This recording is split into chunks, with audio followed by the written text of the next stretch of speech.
Hello, my name is Bethany Riddick. Today you're going to view a TED Ed on ways that you can incorporate physical activity into your classroom. This project was done as partial requirement for the fulfillment of the Master of Curriculum and Instruction program through Gardner-Webb University. The purpose of this TED Ed is to promote daily movement within the classroom. This is important for the cognitive functioning of the brain as well as physical health of our students.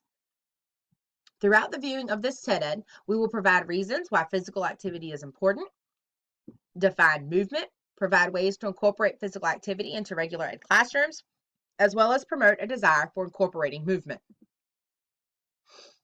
So, why should we have physical activity in the classroom? Today, 1 in 5 school-age children ages 6 to 9 has obesity. This amount has more than tripled since the 70s, according to Centers for Disease Control and Prevention.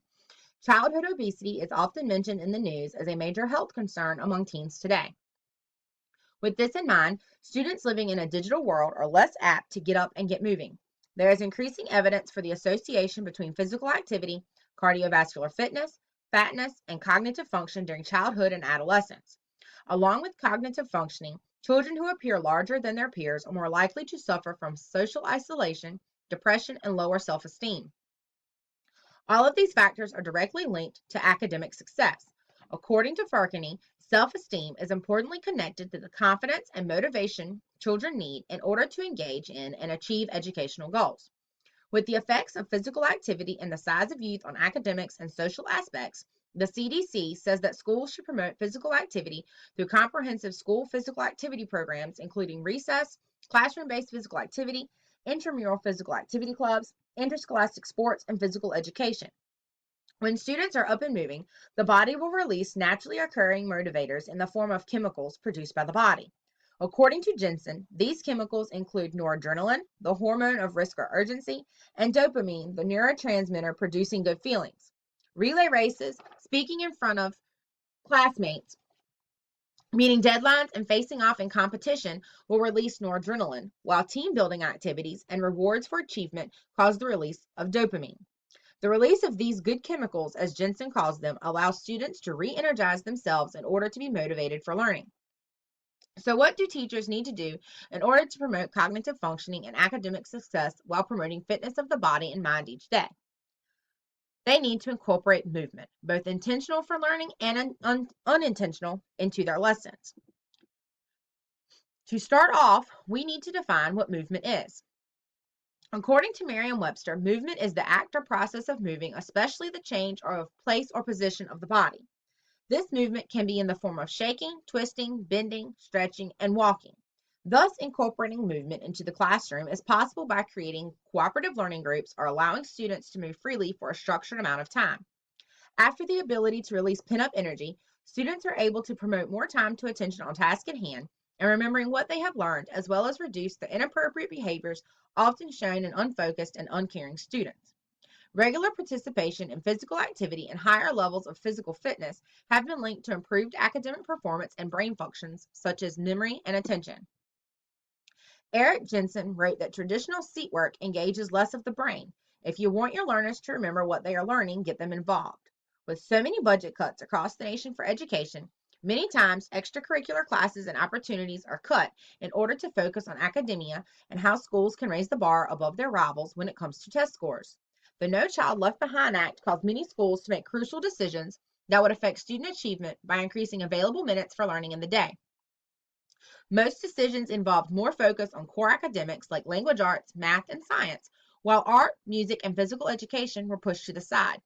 According to active learning research, schools that added sessions of physical movement into their day proved to have long-term benefits that showed a 6% gain on standardized test scores versus their peers who did not receive physical activity. Dance Dance Revolution has been purchased as part of the physical education program in many districts. This allows students to work their minds in order to follow prompts on screen as well as move their feet along with the instructions given. This promotes body and mind working together in order to achieve a certain goal, a high score. Just Dance is originally a Wii game that has been made available through YouTube. There are many videos available. However, the link provided will take you to school-age appropriate videos that you can use within your classroom. Each video is approximately 3 to 5 minutes long, creating a perfect brain break from state implemented learning in order to relax and rejuvenate before returning to their studies.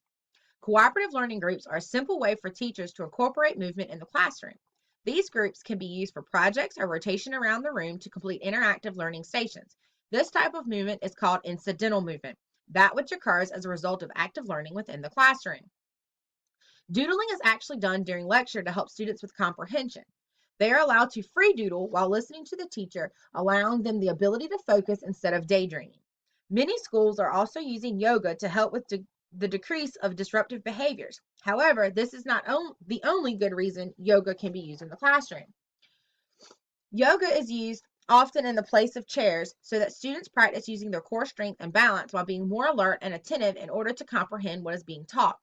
This allows for minimal movement. However, it still allows for the release of dopamine and noradrenaline to promote engagement. Crossover activities allow both hemispheres of the brain to communicate with each other. These activities require one to pat their shoulder with the opposite hand, marching in place, or even windmills to rejuvenate the students. The link provided takes you to a cute crossover song and dance. Physical movement opportunities are called mindful movement or purposeful movement. Ford defines mindful movement as physical movement activities that directly relate to academic content. Mindful movement can be used in all content areas to help students remember things such as vocabulary, equations for math, steps to follow in order to solve an equation, or dates in history. In conclusion, physical movement impacts cognitive functioning, is directly linked to increased standardized test scores, allows students to release energy in order to be more attentive to learning, increases confidence and motivation as well as academic success. Therefore, all in all, physical movement is good for many reasons. You should incorporate it. Your students as well as yourself will benefit from it. Now it's your turn. Make a change in your classroom so that others see the success that is occurring, so that they too will want to implement physical activity into their daily lessons. Thank you for viewing this presentation. I hope you have learned some new ways to incorporate physical activity into your classroom. I also hope that you understand the importance of physical activity on academics as well as social aspects and health of our students. Please be sure to visit the Dig Deeper section to find more valuable resources.